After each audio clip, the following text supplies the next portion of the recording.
Assalomu alaykum do'stlar. Keyingi darsimizga xush kelibsizlar. Bugun aynan sizlar bilan yana o'sha LunaX'dagi mashinalarni ishlashini ko'rib chiqamiz. Ya'ni asosan hozir sizlar bilan ko'proq CTF'larni ko'ramiz. Ya'ni qancha ko'p siz CTF ishlasangiz, shuncha tajribangiz oshib boraveradi. Shuning uchun biz iloji boricha YouTube kanalida ko'proq o'sha CTF videolarni joylashga harakat qilamiz.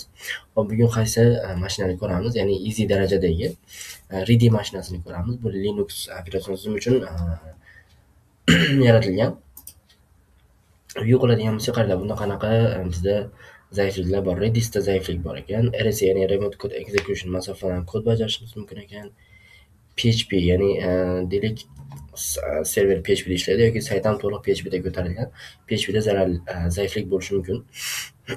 Keyingisi disk group. Hop. Disk groupda bitta Linuxda alohida disk guruhi bor. O'sha disk guruhida qaysidir foydalanuvchi bo'lsa, to'g'ridan-to'g'ri root huquqi bilan, ya'ni sudosiz istalgan komandasini bajartirishi, o'qishi, yozishi mumkin. Bu mana shu zaiflik orqali ham biz juda ko'p amallarni bajarsak bo'ladi. IDRSA crack va zip crack bular ko'proq. IDRSA biz SSH keyni topganimizda uni ichidan passphrase ni ajratib olish uchun yoki zip crackda ko'proq zip papkani zipdan ochish uchun, ya'ni parollangan bo'ladi. O'sha ko'proq ziplarni parolini topish uchun ham zip crackdan foydalanamiz. Hop, buni tayyor yuklab olganman. Yuklashim shart emas. Buni oldingi darsda qanaqa qilib yuklashni, qanaqa qilib o'rnatishni sizlarga batafsil tushuntirib ketganman. Hop, endi bugun sizlar bilan to'g'ridan-to'g'ri mashinani ishlashni ko'rib chiqamiz. Okay.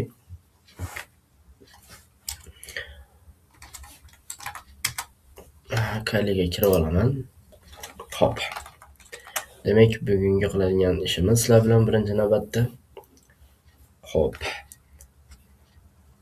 Bizda yana CURL komandasi bor. CURL komandasi bilan 10.02 7 edi. Menda mashinani IP'si. Mana. Hop, demak biz ko'radigan bo'lsak, bu yerda sayt ochildi. Saytni ko'zdan kechiradigan bo'lsak, Kotlin va Apache konfiguratsiyalar turishini hisobga olgan holatda bu Apache'ning default sahifasi bo'lishi mumkin. Hop.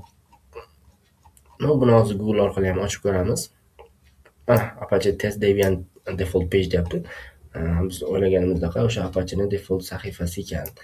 Endi bu yerda CURL bilan hop minus katta i ni yozib enterni bossak, bizga bitta headerlarni chiqarib beradi. Hop, biz bu headerlar orqali, ya'ni agar mabodo 301 bo'layotgan bo'lsa, redirection, ya'ni IP ni yo'naltirayotgan yoki o'sha kirishga ruxsat bo'lmasligi mumkin. Bizda 200 OK turibdi, ya'ni hech qanaqa muammo yo'q.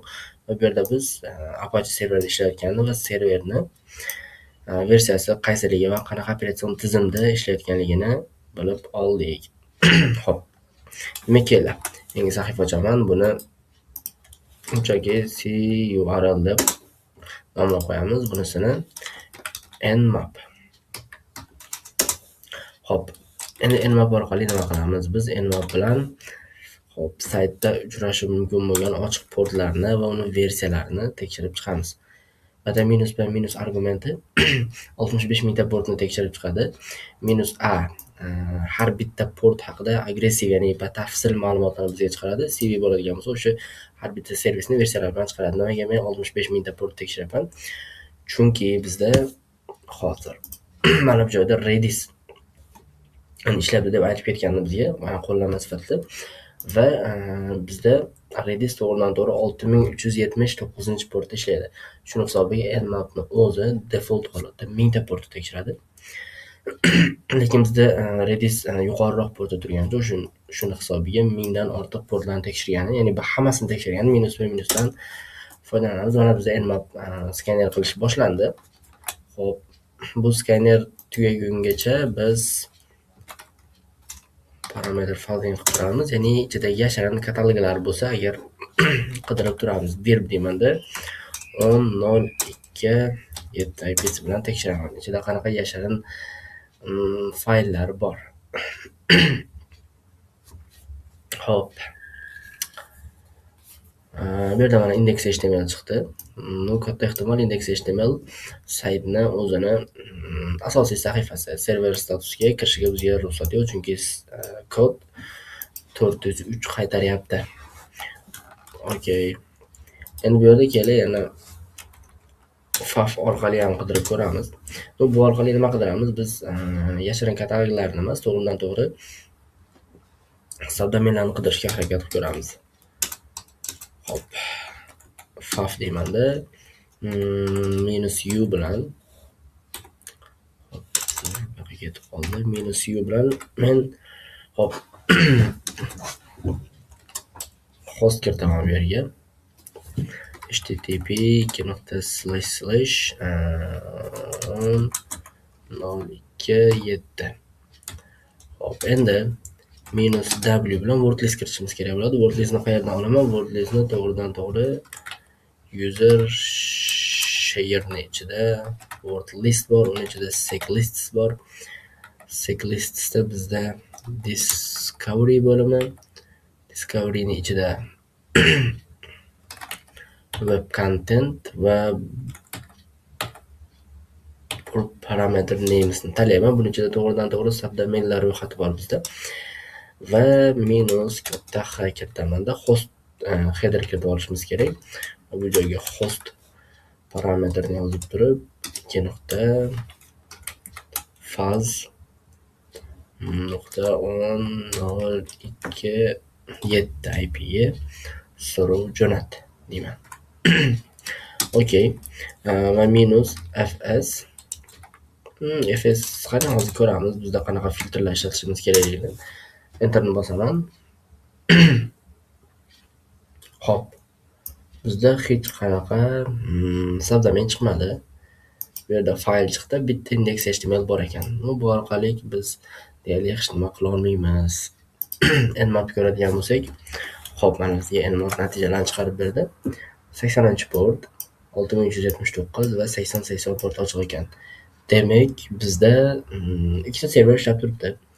Birinchisi 8080 va ikkinchisi 80-portlarda bizda ikkita HTTP protokoli va Apache server ishlab turibdi. Va 6179 da mana bu yerda Redis ishlayapti va Redisni 6.0.16 katta ehtimol bunda hop, parollar default holatda ishlatilib ketgan bo'lishi mumkin. Bularni ham sinab ko'ramiz. Keyin bungacha biz saytni ochib ko'ramiz. Qanaqa sayt ishlayapti hozir bizda. Okey. 10.02.7. Mana Apache'ni o'zini default sahifasi ishlayapti ekan. Bundan keyin slash deymanda index.html deb yozsak, baribir bu yerda ham bir xil o'sha sayt ochilyapti. Hop, endi qaranglar bu yerda 80-80-portdachi. 80-80 dan xuddi shu Apache server ishlab turib ekan. Hop, kelar mana shu yerda menga ikkita server ishlayapti. Katta ehtimol mana bu serverning o'zida saytning o'zi asosiy sahifalari turgan bo'lsa, deylik, mana bu 80-80-portning ichida saytga tegishli bo'lgan qanaqadir fayllar, papkalar, boshqa qo'shimcha ma'lumotlar turishi saqlanishi mumkin. Hop, shuning uchun hozircha biz buni shu o'z holatda qoldiramiz. Hop, nima qilamiz? Birinchi navbatda biz Redis orqali ma'lumotlarni olishga harakat qilib ko'ramiz. Okey. Hop, buni nomini Redis deb olaman. Hop, endi kelaman shu yerda. Redisda agar default login parollardan foydalanilgan bo'lsa yoki ko'proq Redisda parol ishlatilmasdan qolib ketgan bo'lishi mumkin. So'zini aytganda, qanaqa ishlatamiz? Redis -cli komandasi bor. Hop, cli. Okey, mana Redis cli va -h bilan IP manzil kiritishim kerak. 10.0.2.7 va -p bilan port kiritaman. Bizda 6379-port ishlayapti.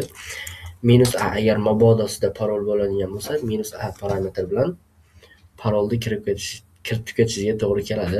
Bizda hozirchalikka parol yo'q. O'shuning uchun -a parametridan foydalanmaymiz. Enterni bosaman. Okey. Mana.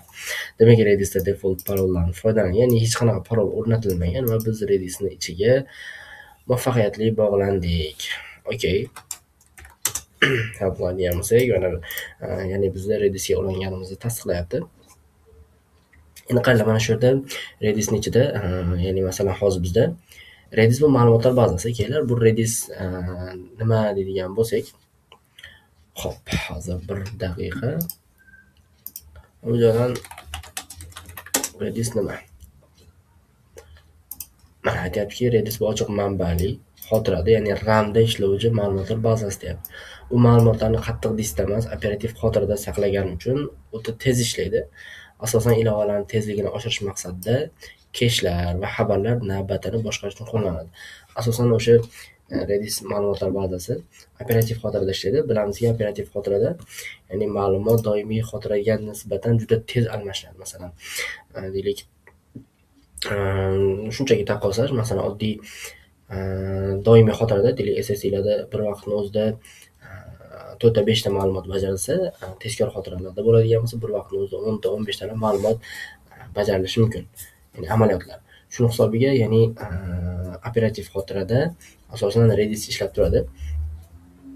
Va bu yerda ko'proq keshlar yoki masalan deylik o'sha real time da ishlab turadigan qanaqadir xabar almashinuvlari bo'lishi mumkin.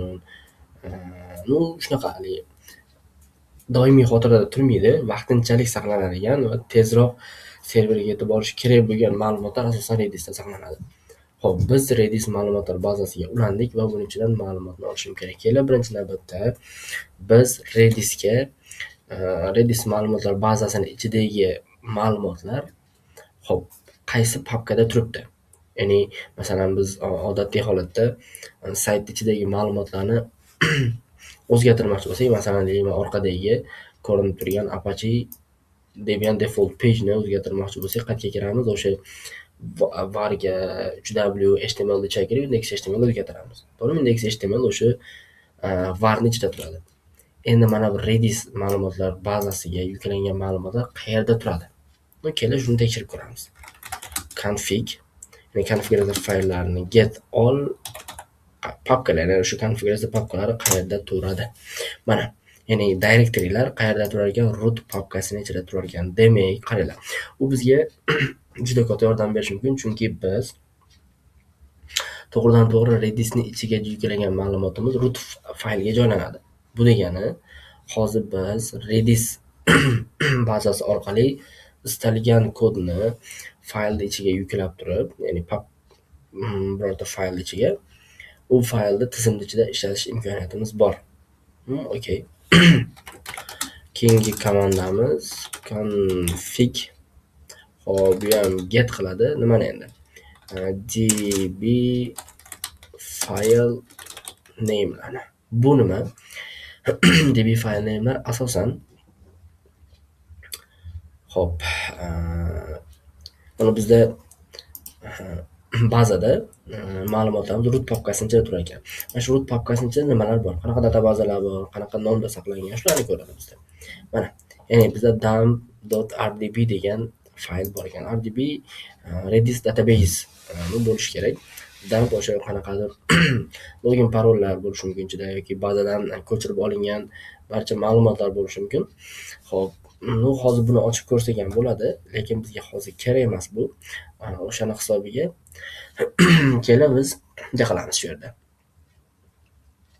Xo'p, bizda laboratoriyada aytib ketilgan edi, PHP kodlardan foydalanish mumkin deb. Xo'p, nima qilamiz endi? PHP kodlardan foydalanish mumkin deyilgani hisobiga, xo'p, mana bu dump.rdb faylni o'rniga qanaqadir shell.php ni joylaymiz. Va shell.php ni ichiga birorta PHP zararli kodni joylaymiz, ya'ni reverse shell olish uchun. Va biz to'g'ridan-to'g'ri reverse shellni xo'p, mana bu sayt ichida ishlatishimiz kerak-da. Chunki biz reverse shell, ya'ni zararli payload joylaganimizda payloadni ishga tushirib, ba'dan netcat orqali ulab olishimiz kerak. Shuning uchun mana bu root papkasini o'zgartiramiz. Ya'ni biz Redis ma'lumotlar bazasiga yuklayotgan ma'lumotimiz endi rootga emas, boshqa joyga tushsin. Masalan, qayerga? Bizda mana bu joyda Apache'miz qayerda turadi? O'sha user share yo'q, user share deyman. Var 3W ni ichida turadi. Okey, keling shunga o'zgartiraman. Va bundan oldin asl list deydigan bo'lsak, mana bu yerda aytayaptiki, userda hech qanaqa default holatda parol yo'q va bu yerda mana bu komanda hamma user istalgan, ya'ni komandasini bajara olishi mumkin. Ya'ni bu yerda cheklov yo'q hech qanaqa. Okey. Xo'p, demak, endi biz keyingi qiladigan komandamiz qaranglar shu yerda config set deymanda, konfiguratsiyani o'rnatishimiz kerak bo'ladi biz. Xo'p, dir papkani, mana bu papkani biz manzilini rootdan boshqa joyga o'zgartiramiz. Qayerga? Var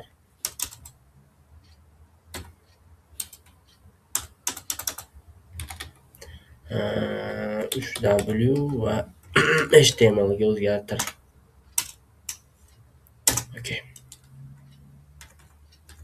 Qaytadan ko'ramiz. Get dir qiladigan bo'lsak, mana o'zgardi. Endi config set dir emas, db file name'ni o'zgartirishim kerak. Nimaga? shell.php ga biz php fayl yuklaymiz-da. Bu ham o'zgardi. Mana bu joyda yana db file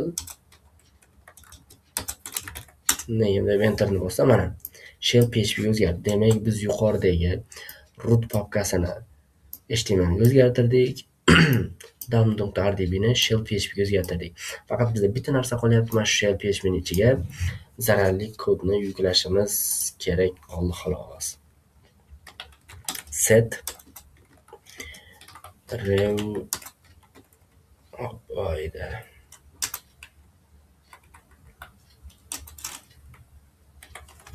rev shell. Hop, bu yerga rev shell joylashimiz kerak. Elemanda tayyor bitta rev shell bor edi, agar o'chib ketmagan bo'lsa.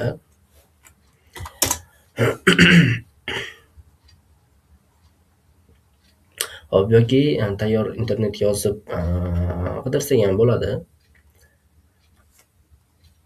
Hop, misol uchun bizda bitta tayyor sayt bor. revshells.com bor.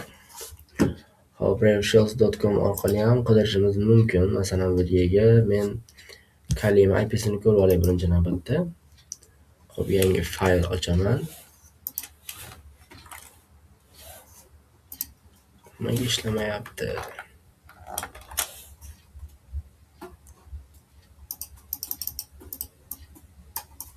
Hop, bizda yana kalidan muammo chiqadi. Hop, hozir bir daqiqa muammoni hal qilib olishimiz kerak.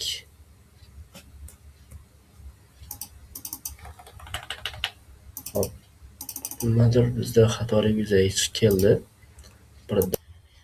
Hop, kalini qaytadan ishga tushirdim.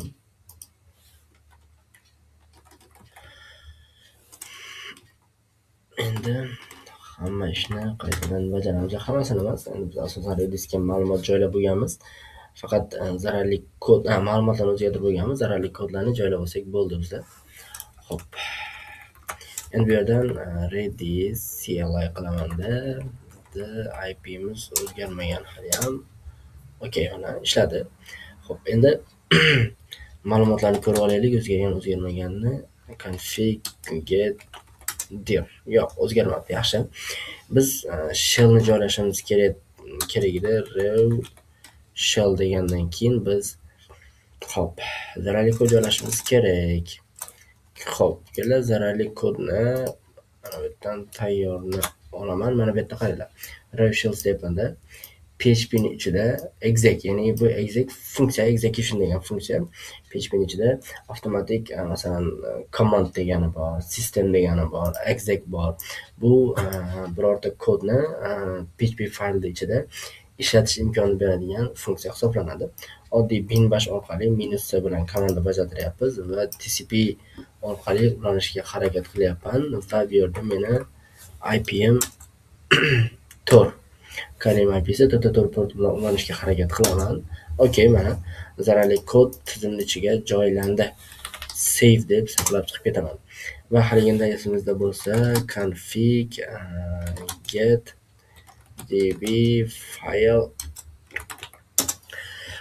endi mana shell php yaratib olgan edik. Mana bu tepadagi zararli kodimiz to'g'ridan-to'g'ri shell php ning ichiga joylandi.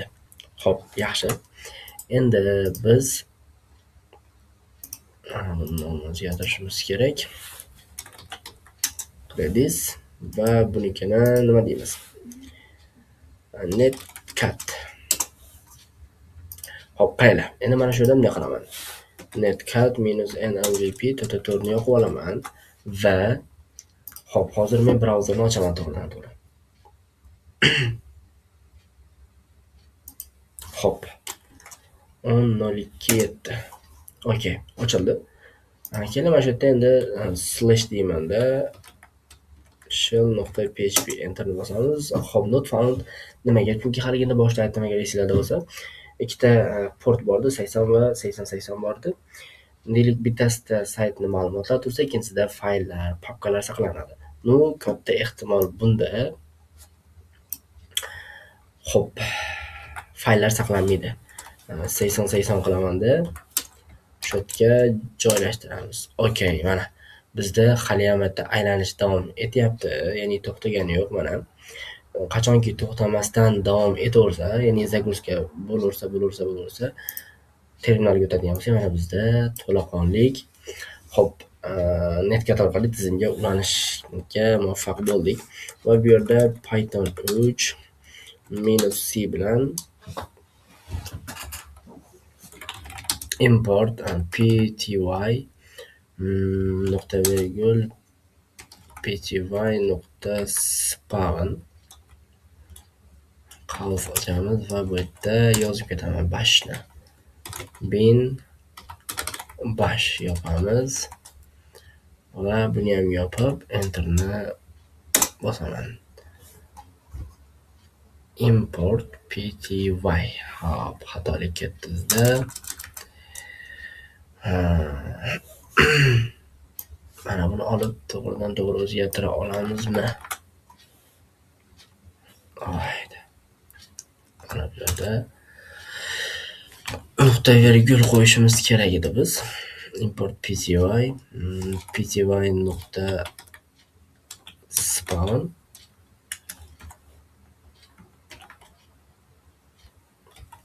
bin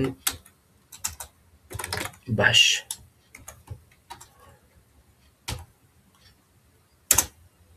Okey, ishladi. Endi keyingisi export deyman.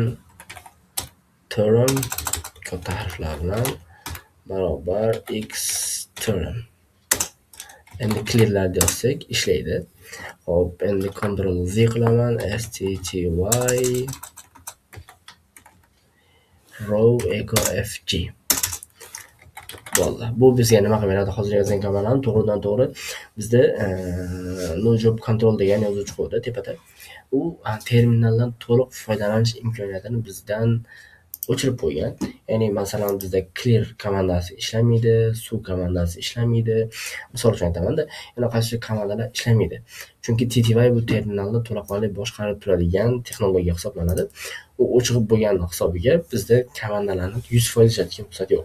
Hozirgi qator komandam orqali siz terminalni batafsil, ya'ni batafsil emas, avvalgi holatiga to'liq qaytara olasiz. Ishlash holatiga. Xo'p. Endi biz who am I qaysi yuzerga ulanganmiz? Ben yuzeriga id qiladigan bo'lsak, qayla buning idda turibdi, guruh idsi va guruhlari. Qayla mana shu yerda Ben guruhida bor ekan va disk guruhida ham mavjud ekan. Haligina boshida aytdim men sizlarga, disk guruhida bor bo'lgan foydalanuvchi bemalol Kali Linuxdagi disklarni ichiga bemalol fayllar yozishi, o'qishi, bajarishi mumkin bo'ladi. Xo'p, yozaylik-da. Kali Linuxda masalan foydalanuvchi disk guruhiga a'zo bo'lsa nimalar qila oladi? Mana bu yerda Kali Linuxda standart o'rnatish jarayonida yaratilgan asosiy foydalanuvchi disk guruhiga qo'shilgan bo'lsa, foydalanuvchi tizimda barcha saqlash qurilmalariga to'liq va cheksiz kirish huquqiga ega bo'ladi. Bu esa quyidagi xavflarni imkoniyatlarni yaratadi. To'g'ridan-to'g'ri DevCzia, CZB kabi qurilmalarni o'qishi, yozishi mumkin deyapti. Ma'lumotlarni o'chirishi, buzishi, tizim fayllarni o'zgartirishi, maxfiy ma'lumotlarni o'g'irlashi mumkin deyapti. Va bizga mana shu guruhda borligi Ben userni foydasi juda katta, chunki biz bu user orqali istalgan faylni o'qishimiz, ichidagi ma'lumotlarni olishimiz mumkin. Hattoki bu orqali rootgacha o'tishimiz mumkin bo'ladi. Endi qaranglar. Xo'p, nima qilamiz bu yerda? ls -la deymanda. Qaranglar, birinchi o'zi disk fayllari qayerda turadi? Dev cg deb yozaman-da, yulduzcha qilaman. Enter bosadigan bo'lsak, qaranglar mana devcga 1 2 5. Demak, bizda 4 ta disk mavjud va bularning hammasini root egasi root disk guruhiga mavjud, disk guruhda bor va egasi read write ruxsatlari bor. Ya'ni o'qiy oladi va yoza oladi. Xo'p, demak qaranglar, mana shu bizda 4 ta disklarni asosiysi qaysi biri? Chunki biz fayllarni o'qishimiz, yozishimiz uchun asosiy disk orqali murojaat qilamiz unga. Qolganlar orqali qilsak ham bo'ladi. Keyin asosiy diskni qaysiligini topib olamiz. df-h, ya'ni diskdagi bo'sh joylarni ko'rish uchun so'rov jo'natamiz. Okey, bizda mana aytyaptiki devcg1 asosiy root disk hisoblanar ekan. Hozir mana bunda 23% ishlayapti. Available 501 GB joy bo'sh ekan. Used 1.5, ya'ni 1.5 GB joy ishlayapti. Bu to'g'ridan-to'g'ri operativ xotira. Operativ xotira 609 MB ekan. Undan 1.5 MB ishlayapti. GB 501 GB hozir bo'sh holatda turibdi. Xo'p, endi biz qaranglar, mana shu yerda devcg1 disk orqali fayllarni o'qishga harakat qilib ko'ramiz. Qaranglar, oddiy holatda cat bilan etc passwordni o'qiy olaman. Mana. Lekin etc password emas, shadow faylni o'qishga menga ruxsat yo'q. Nimaga? Chunki shadow fayl ichida to'g'ridan-to'g'ri parollar saqlanadi. Parollar saqlanganligi hisobiga bizga root huquqini bermagan va root huquqi yo'qligi uchun biz o'qiy olmaymiz bularni. Xo'p, endi kelinglar, mana shu joyda biz bitta ish qilamiz hozir. Bizda debug fs komandasi bor. Bu debug fs komandasi nima qiladi? ext2, ext3, ext4, ya'ni Linux fayl tizimlarining ichida o'sha disklarni boshqarish, sozlash, to'g'irlash uchun ishlatiladigan bitta komanda desak ham bo'ladi, komanda hisoblanadi. Ya'ni debug fs orqali biz to'g'ridan-to'g'ri disk orqali fayllarni o'qishimiz mumkin. Mana shu yerda -r parametri bilan men hop bu yerga cat bilan etc shadow ni yozaman va yozamiz bu yerga dev cg1 user orqali, user emas, disk orqali o'qi ma'lumotlarni va agar mabodo qanaqadir xatolik yuzaga keladigan bo'lsa, shunchaki xatolarni dev null faylga yo'naltirib yubor. Wow, mana bizda root, Peter va Ben userlarni parollarini topishga muvaffaq bo'ldik. Lekin bizda bitta muammo bor. Bularning algoritmi Yescribe algoritmida ekan. Qayerdan bildim? Mana boshda Y turibdi. Ikkita dollarning ichida bu Y tursa, Yescribe algoritmi hisoblanadi. Yescribe bu buzishga anchagina qiyin bo'lgan algoritm. Hop, hozir buni to'g'ridan to'g'ri biz buza olmas ekanmiz. Hop, endi nima qilamiz unda? Qaranglar. Bizda oddiy mana o'zimni kalim ichida turibman hozir. Sudoku qildimda, root huquqiga o'tdim. Mana shu yerdan hop, root papkasiga kirib, ls-lr deydigan bo'lsam, qaranglar, menda rootning ichida ssh papkasi bor. Ya'ni biz oddiy foydalanuvchi sifatida ham ssh ga ulana olamiz, lekin root sifatida ham ulanishimiz mumkin-da. User toniga root yozamiz. Endi qaranglar, mana shu yerda biz hozir bitta narsadan foydalanamiz. Netcodga o'tamanda, hop. Qaranglar. To'g'ridan to'g'ri hozir biz debug fs komandasi bilan -r deb turib mana bu papkaning ichini ko'rib ber demaylikda. To'g'ridan to'g'ri debug fs interfeysiga o'tib olaylik. Buning uchun which debug fs deyman. Debug fs dasturi qayerdaligini topib olamiz. Okay, topdik. Va debug fs komandasi orqali diskni ishga tushira olamiz. Dev cz1 tirnosam mana debug fs interfeysi ishga tushdi. Endi buni ichida bemalol cat o'sha atc ni ichida shadowni ishlatib ketsak bo'ladi. Mana hech qanaqaligi debug fs -r qo'shtirnoqlar ishlatishimiz shart emas. s deyman. Mana ichidagi ma'lumotlarni bizga ko'rsatib beryapti. Xo'p, yaxshi. Endi qaranglar. cd rootga kiraman. Rootning ichida .ssh ga o'taman. Va kelaman shu yerdan bir yo'la cd qilmaylikda, cat bilan o'qishga harakat qilib ko'ramiz. Buning ichida nima bor? id hop, rsa fayl bor. Ya'ni ssh ga tegishli. Wow, mana demak biz ssh keyni topdik. Rootga tegishli bu. Ya'ni root orqali biz bemalol endi ssh ga ulanishimiz mumkin. Hop, nima qilamiz endi? ssh deymanda mana shuni temp faylga o'tiraman. Okay. Nano id rsa deb yaratib olaman va joylashtiramiz. Qaranglar, buni ichida maxfiy kalit bo'lishi mumkin ulanishga. Mana shu maxfiy kalitni ajratib olaylik. Ya'ni passphrase key bo'ladi. Agar bilsanglar ssh key orqali biz kalit yaratamiz ssh ga alohida. Buni endi ichidan ajratib olish uchun ssh to john komandasi bor. Ya'ni ssh ga mana bu id rsa bu ssh taniydigan format. John hash parolani buzish uchun mo'ljallangan dastur hisoblanadi. ssh to john nima qiladi?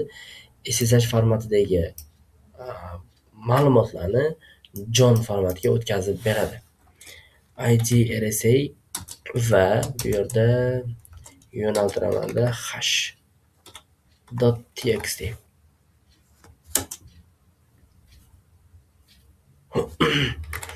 cat bilan id rsa ni o'qiydigan bo'lsam qaranglar, bitta boshqacha ma'lumot chiqadi.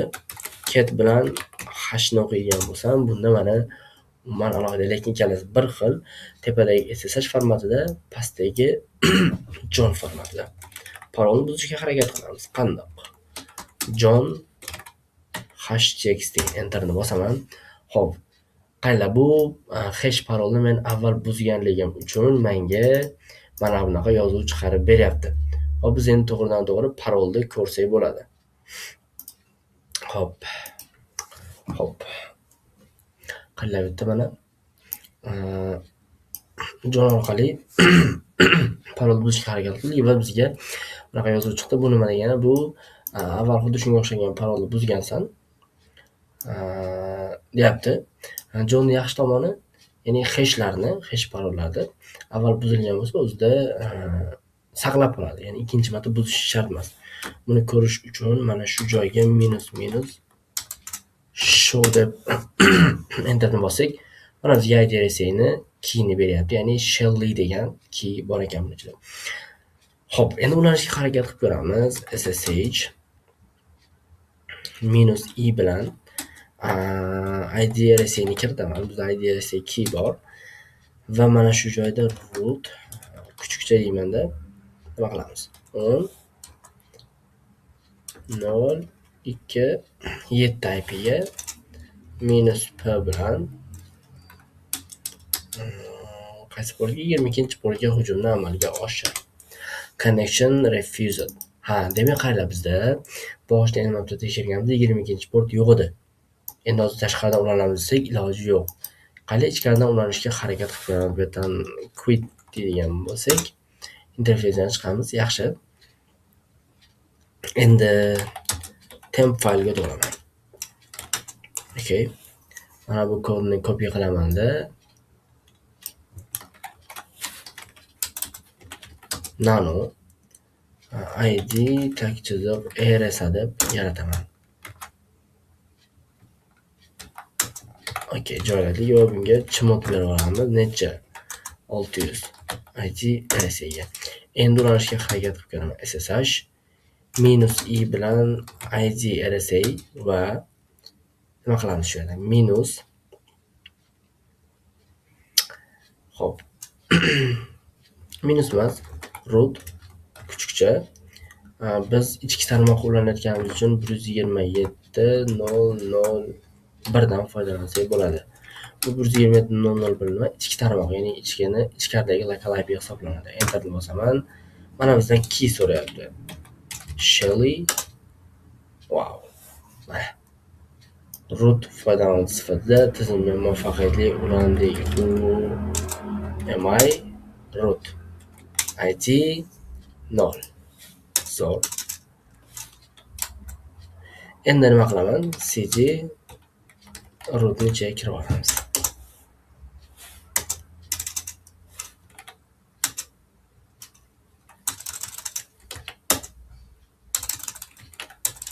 Xo'p, xatolik beryapti bizga. Cho'ta. Nega bunaqa bo'lyapti? Tushunmadim. Exit qilaman.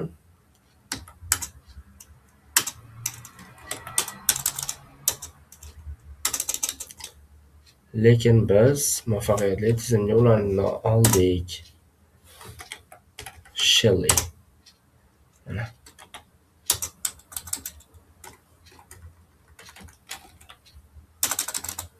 Demak, mana muvaffaqiyatli rootga o'talik. Rootni o'qish uchun bizda root papkasiga kirasiz, cd qilib.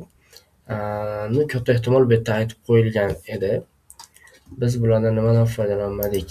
Aytilgan narsadan Redis orqali kirdik. RSA ya'ni masofadan kod bajardik, PHP revershal joyladik, disklar bilan ishladik. IDRSA crack ya'ni SSH ni crack qildik keylarni va zip crack. Katta ehtimol zipni ichidagi fayl, ya'ni root fayl ziplangan. Endi uni parol agar mabodo bo'lmaydigan bo'lsa, parol bo'ladigan bo'lsa, siz u parolni buzishingiz kerak bo'ladi. O'shanda zip crackdan foydalanasiz. Bizga hozirchalik u muhim emas. Asosan biz tizimdagi root huquqini muvaffaqiyatli qo'lga kiritdik. Endi istagan ishimizni bajara olamiz. Xo'p, mashina yaxshi, haligi darajasi bo'yicha oddiy, oson. Asosiy siz bu yerda qiladigan ishingiz Redisga to'g'ridan-to'g'ri ulanib, ichidagi ruxsatlarni ko'rib, o'sha ruxsatlar orqali zararli kodni joylab, kerak joyda ishlatib ulandingiz. Bo'ldi. Asosiy ulanganingizdan keyin disk guruhda mavjudligini bildingiz va disk guruhdan foydalanib bemalol tizimdagi zaifliklar bilan root huquqini qo'lga kiritdik. Demak, disk birorta oddiy foydalanuvchini disk guruhiga qo'shadigan bo'lsak, bu juda ham katta xato hisoblanar ekan. Chunki disk guruhidagi user istalgan ishni root huquqisiz, ya'ni bajara oladi, o'qishi, yozishi, o'zgartirishi mumkin bo'lgan ishlarni. Shuning uchun ya'ni kalida umumiy tizimlarni sozlayotganda xuddi shunga o'xshash sozlamalarga juda ham ehtiyot hushyor bo'lishimiz kerak. Birgina nozik xato tufayli butun boshli tizim mana, ya'ni zararlik, zaiflik orqali rootga ko'tarilib, endi istagan ishini bajarishi mumkin hakerlar.